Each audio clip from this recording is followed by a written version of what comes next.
Mr Speaker. The Honourable Todd McLean. Mr Chair, thank you very much, and it gives me pleasure to take a call in this part of the debate to talk about foreign affairs and trade, two issues that are very important to New Zealand and indeed this House. I want to thank the last Speaker for his support of Murray McCully and his sterling work, almost single-handedly, although Mr McCully is very modest, he would share the credit with others, to get so many countries of the world to recognise the importance of New Zealand, what a fair-minded country we are, how we do go out and at an appropriate time and the best way possible speak up for others who are less fortunate than ourselves, for Mr McCully to get all of those votes so that we could become members of the Security Council of the United Nations for the next 2-year period. And Mr Chair, that's where many of these discussions will take place and need to take place as well.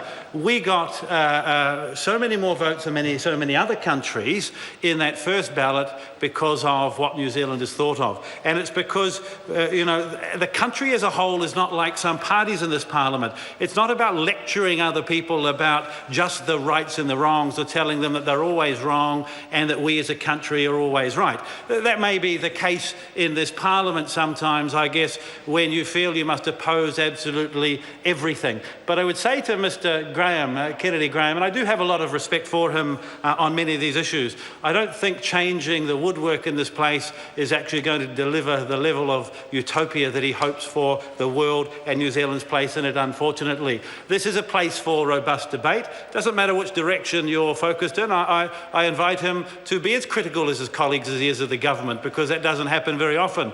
Yet he suggests in European parliaments or parliaments in Europe that's the case. Mr Chair, we will do a very good job on behalf of New Zealand, the government, representing all of New Zealand on the Security Council. And I do note that Mr Shearer travelled with Mr McCully to the United Nations, New York, where the final vote took place, and the votes were hardly counted before he put out a press release saying how wonderful it was to be there and claiming a bit of the credit. But we don't mind sharing it, and as I said, Mr McCully too would share the credit where it's deserved. That press release told us who the Labour Party thought deserved it. Mr Chair, when it comes to trade, we are a trading nation. We won't raise incomes, we won't have more for the government to be able to provide to New Zealanders by way of services, the things New Zealanders demand and deserve, by merely trading with ourselves. Indeed, if we look at many of the products that we produce in New Zealand, we produce too many of them to be able to consume ourselves. Just take dairy for a moment. I know that the Green Party are not a big fan of the dairy industry, but if we had to consume all of the dairy produced in New Zealand, we would be bigger people. We will only increase and promote better standards of living and quality of life in New Zealand by trading with others. We're extremely fortunate to sit on the rim of, at least I think will be in my lifetime, one of the largest growths of disposable income in the world. And that's the continent of Asia and the wider continent of Asia. 1 billion people in China and 1 billion people in India whose every day their incomes are rising.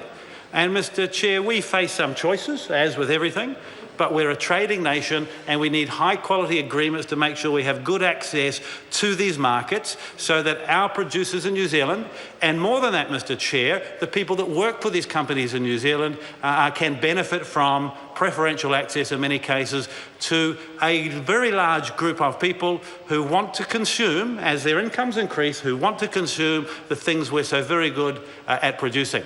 And the only way we get that is with high quality trade agreements, and there have been a number of them.